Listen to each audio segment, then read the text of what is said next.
Are you looking at the chessboard, or are you looking at some like higher dimensional representation of the relative position of the pieces? So basically something that's disjoint of the particular absolute position of the piece, but like you're seeing patterns like this kind of pattern, but elsewhere on the board.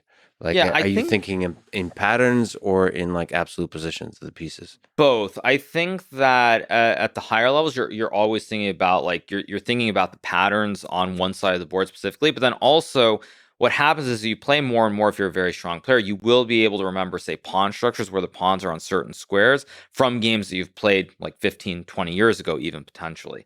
So it's a mix. I think a lot of it is more subconscious than actively thinking about it and like figuring it out like that. The only thing for me that I definitely am doing very frequently when I play is trying to look at my pieces. Are they placed on the optimal squares? Are there better squares? And then once I get past that, like using the basic logic, I start to think about, okay, what pure calculations, like what are the moves that make a lot of sense, and start calculating direct moves.